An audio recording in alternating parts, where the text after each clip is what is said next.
Senhoras e senhores, sejam bem-vindos à mansão do Murray. Ah, Bill Murray. Não brinca. Esse cara sabe mesmo como me fazer rir. Tudo que ele faz é... Espera aí. Quem é Bill Murray? Eu nunca bati numa criança antes. Isso é como perguntar quem é Gandhi. Quem é Gandhi? I don't know.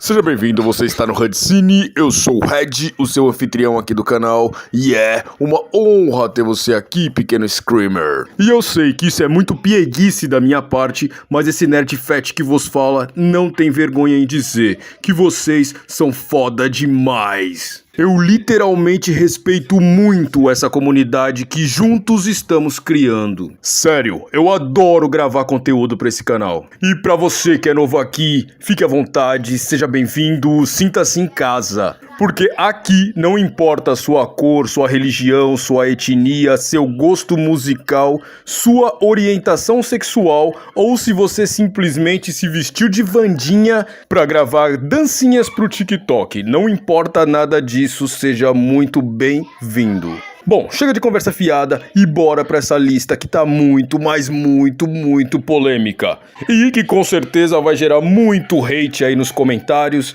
vai elevar aí o nível de toxicidade dessa comunidade.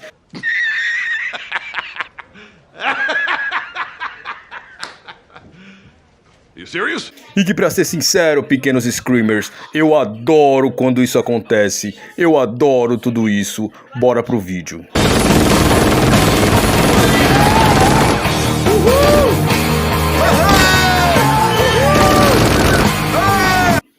Bom, a primeira troca da nossa lista seria, no caso, a morte do Dewey. Mas calma, floquinho de neve. Eu não vou chorar aqui novamente pela morte do Dewey. Não precisa ficar me ofendendo chamando que eu sou uma das viúvas do Dewey. Calma, jovem, calma. O que eu trocaria na morte do Dewey são alguns detalhes. E vamos lá. E o primeiro detalhe seria, no caso, a inversão dos killers. Porque no final descobrimos que os killers são a Amber e o Rich. No caso, o Rich se passou por inocente aí no corredor do hospital, né? E a Amber não está envolvida, no caso, aparentemente, com esse ataque. Então sabemos aí, no caso, que o Rich ele chega no hospital para dar uma assistência a Tara. Ele é atacado pelo Ghostface, o qual não sabemos quem é. E aí, no caso, chega a Samantha, chega o Dewey. O Dewey dispara contra o Ghostface, que sai correndo.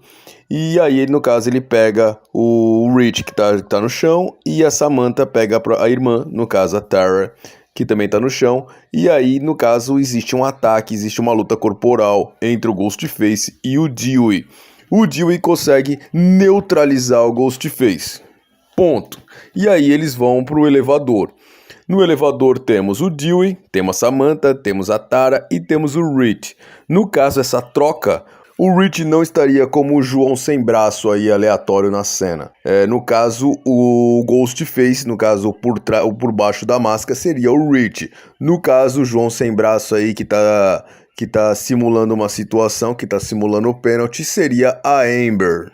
E aí a cena acontece exatamente igual como a original. No caso, o Dewey olha aí pro pessoal dentro do elevador, no caso, a Tariana dentro do elevador, a Amber, a Tara e a Samantha. E diz aí que tem que retornar, porque tem que acertar na cabeça e coisa e tal, senão eles voltam. O Dewey volta até o Ghostface, que tá ali caído. No caso, ele dispara, antes mesmo de tirar a máscara, ele dispara contra o Ghostface. E aí, no caso, na hora que ele vai tirar a máscara para saber a identidade, ele, quando tá tirando a máscara, um outro Ghostface o ataca por trás. E aí você vai estar se perguntando, no caso, a Amber é um killer. O Rich também é um outro killer. O Rich morre nessa cena, né? Você entendeu a mecânica da coisa. O Rich morreu nessa cena. tá? Nós descobrimos que o Reed é um dos Ghostface nessa cena, porque o Dewey, além de ter uma luta corporal com ele, consegue neutralizar ele e consegue o matar. Só que aí, no caso, ele é atacado por trás por um outro Ghostface. E aí você tá se perguntando, pô, mas peraí, temos 3 Ghostface no filme? Sim, 3. E aí, segura a onda aí, porque lá no final eu vou te explicar o porquê temos 3. Bom, no nosso segundo item aqui da lista, temos a cena inicial do filme, a cena de abertura, que por sinal, na minha humilde opinião, é a pior cena de abertura da franquia.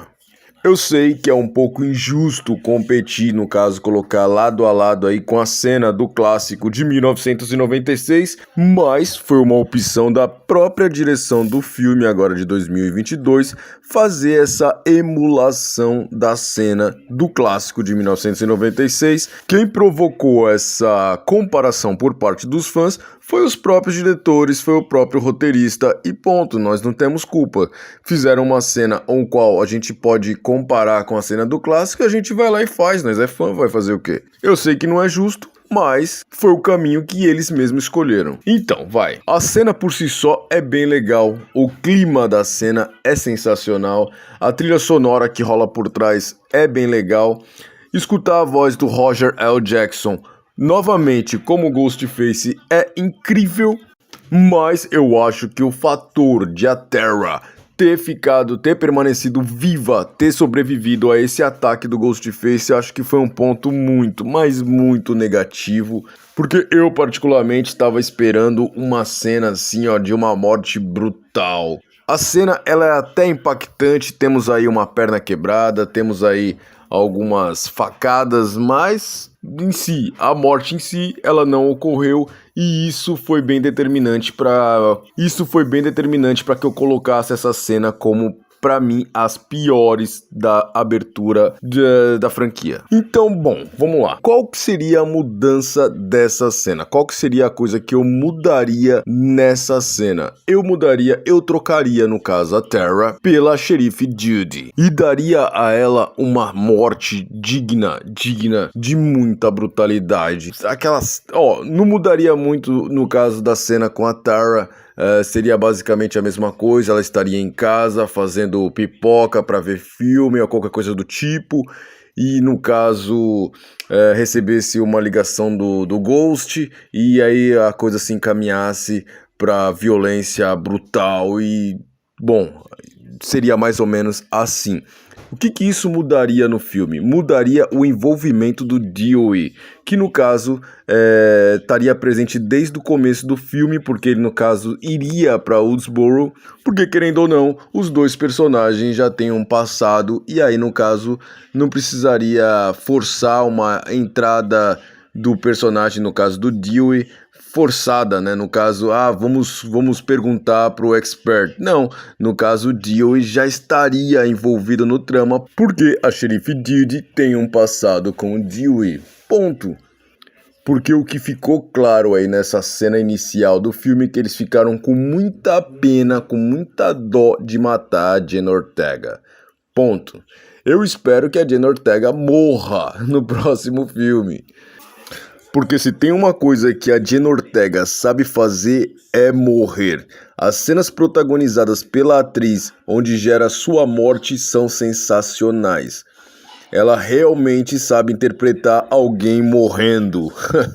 E eles têm que usar isso aí em prol do filme, da franquia. Eu sei que muitos fãs aí da Wandinha vão ficar tristes aí em ver a Jenna Ortega morrer no próximo filme da sequência, mas eu acho que isso é inevitável.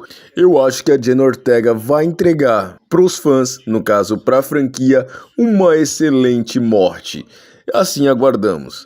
Mas entendeu aí a mecânica da coisa? Eu trocaria a cena inicial, colocaria a xerife Judy para morrer na cena inicial e aí já conectar logo de cara o Dewey no trama, que não foi o que aconteceu, né? E ele só foi conectado aí ao decorrer do filme, que no caso foi uma consulta aí ao expert. Eu não gostei muito dessa abordagem, mas enfim. Bom, vamos para o nosso item número 3, que no caso é o motivo que faz a Sidney voltar para Woodsboro. Bom, sabemos que Sidney Prescott estava cuidando da vida dela, no caso, e ela só retornou para Woodsboro por causa da fatalidade que aconteceu com o Dewey. Não que para mim esse motivo seja irrelevante, não, eu achei até que interessante ela ter voltado por esse motivo, porém eu colocaria ela de volta no jogo bem quase no início do filme.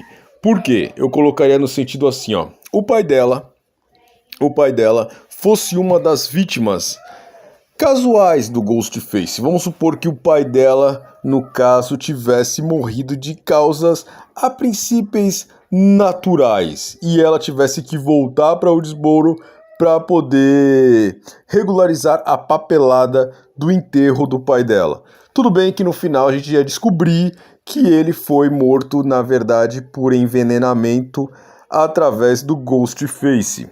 Porque, na minha opinião, tinha que ter uma causa muito provável para ela voltar.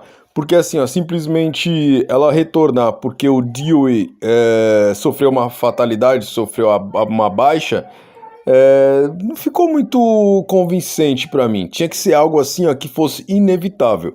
E ela voltar para Woodsboro para cuidar das papeladas do enterro do próprio pai seria algo inevitável. E acho que isso seria, sim, algo inquestionável. Ela volta à cidade de Woodsboro de forma inquestionável. Por quê? Porque ela ia cuidar das papeladas do enterro do pai, que, a princípio, teria morrido de formas naturais. Mas queríamos descobrir aí na revelação que tudo fez parte do plano para trazer Sidney Prescott de volta. Então, vamos lá. A Judy, que no caso seria a primeira morte do filme, traria de volta o Dewey, porque eles têm uma conexão, e no caso a morte do pai da Sidney traria a Sidney de volta, porque ela cuidaria da papelada, e no caso ela já estaria sentindo uma baixa, e aí teríamos mais um arco dramático de Sidney Prescott, seria mais uma perda na vida de Sidney Prescott, e aí seria bem interessante, ao meu ver, na minha opinião. Bom, chegamos ao nosso quarto item. O nosso quarto item é esse jovem aqui, o Vincent, que no caso é o sobrinho do Stu, que teve uma participação no caso desse filme aí insignificante. Não faz nem sentido esse personagem aí, cara. Tantas possibilidades, tantos caminhos a serem seguidos para esse personagem e, na minha opinião, eles escolheram o pior caminho, a pior abordagem para esse personagem. Qual que é a mudança dentro desse personagem aí que eu faria? Lembra lá do clássico de 1996, quando o Stu e o Billy pegaram o pai da Sidney Prescott e sequestraram ele, guardaram ele, que no caso ele seria o bode expiatório da situação, o boi de piranha, que no caso serviria para poder justificar as mortes e jogar a culpa em cima dele. Então, eu acho que eles deveriam ter usado o Vincent para isso. No caso, ele deveria ser o papel do pai da Sidney lá, do clássico, vamos supor. No caso, a Amber, né, o Rich, deveriam ter pego ele para poder ser o bode expiatório desse novo massacre, vamos dizer assim. Tipo, no caso, ele sumir, ficar meio que a polícia achando que no caso é ele, né? Que no caso seria ele um dos assassinos, ou o assassino, né? No caso, até levantar essa dúvida e lá nas revelações lá, mostrar que ele fazia parte dos planos, né, da Amber e do Rich, no caso, para poder se safar das acusações. É que na verdade é assim, né, o filme de 2022 tinha muita gente no elenco, a produção tinha que dar atenção a todos, né, e aí acabou que muita coisa aí ficou muito superficial. Uma das coisas que ficou bem superficial aí, bem aí no tanto faz, foi esse personagem que eles colocaram simplesmente para encher linguiça, vamos dizer assim, né? Porque não faz diferença nenhuma esse personagem. E aí no caso, se fosse para dar um propósito melhor para ele, no caso seria essa mudança que eu faria. Colocaria ele como o bode expiatório, que nem foi o pai da Sydney no primeiro. E por ele ser o sobrinho do Stu, faria todo sentido com trama. E por ele ser o sobrinho do Stu, faria todo sentido na trama. Bom, chegamos ao nosso item aqui de número 5 e no caso seria a reunião na casa dos gêmeos. Bom, o que eu mudaria nessa cena? Não mudaria muita coisa, por quê? Porque eu gosto dessa cena, eu tenho uma conexão muito forte com essa cena, a parte nostálgica tá bem legal, achei bem interessante ver a irmã do Randy aí interagindo, gostei como eles conectaram aí os sobrinhos e o tio. Porém, eu só colocaria um detalhe porque eu gostei muito do que eles fizeram lá em Pânico 3, quando eles no caso, a Marta, né, ela chega lá no set de filmagem entregando uma gravação do Randy, onde mostra que ele é meio onipresente, como se ele estivesse adivinhando o futuro. Eu achei isso sensacional e eu acho que eles deveriam ter trazido isso nesse Pânico 5. Infelizmente não trouxeram. Tomara que esse elemento seja trazido no Pânico 6. Mas se fosse para me trocar alguma coisa nessa cena, eu acrescentaria isso na cena. Essa parte onipresente do Randy aí. De repente uma gravação perdida, onde ele desse dicas, ou ele meio que tivesse dando uns spoilers do que vai acontecer. Eu achei isso sensacional. Bom, é isso que eu trocaria nessa cena. Perfeito, chegamos no nosso item de número 6 e no caso a revelação. A parte que pra mim é a parte mais importante do filme. Você pode ter um filme morno do começo até esse momento. Esse momento tem que ser épico. Por quê? Porque dependendo desse momento, o filme pode ser salvo. Bom, no caso ali, eu gosto ali da interpretação ali da atriz que faz a Amber. Eu gosto até gosto da revelação por si só. Porém, cara, eu acho que na franquia Pânico, no caso do Ghostface, eu acho que a motivação tem que ser algo mais pessoal, algo mais vingança, se você me entende. Eu acho que tem tudo a ver com a franquia, algo mais pessoal. Então a motivação desse filme não consegui comprar ele de forma verdadeira, entendeu? Então essa revelação ficou meio fraca pra mim por causa disso, porque não foi algo mais pessoal. Eu acho que tinha que ter sido algo um tanto quanto pessoal. Eu acho que o Ghostface, ele pede isso. Ele pede essa coisa mais pessoal, essa coisa mais vingativa. E não foi o caso. Foi uma motivação meio genérica. Tudo bem, eu gostei, assisti, não tem, sabe, aquela... Foi um ato 3 assim, meio morno. Mas vamos lá, o que eu teria mudado, né, no caso desse final aí? Eu teria mudado que, lembra lá daquele primeiro item aí da nossa lista, que foi o número 1, que no caso o Rich teria morrido lá no ataque ao hospital, que no caso o Dewey teria matado ele. E no caso teria sido morto por um segundo, que no caso seria um terceiro Ghostface. E aí que seria a grande sacada do filme e o grande gancho pro Pânico 6, que seria o quê? Como o Rich, ele foi revelado lá naquela cena do hospital, morreu. A Amber, no caso, continuou o mesmo linear da história dela. A revelação da Amber continuaria exatamente igual, ela lá dando tiro na cabeça, dando um headshot lá na Liv, e exatamente igual. O que queria mudar? Um terceiro Ghostface que não se revelaria, ficaria com a máscara lá no ato 3 todinho, não se revelaria e conseguisse fugir da cena do crime, vamos se dizer assim. Então a gente terminaria o filme com a Amber sendo revelada do jeito que foi e coisa e tal. O Rich, nós já saberíamos que ele é um dos Ghostface na cena do hospital. E no caso, teria um terceiro Ghostface que fugiu, conseguiu escapar da cena do crime. E no caso, pegaria um gancho. Seria a primeira vez na franquia que nós teríamos um Ghostface que não foi revelado no final. Isso seria muito legal, muito interessante para um gancho do Pânico 6. Porque, querendo ou não, vamos lá.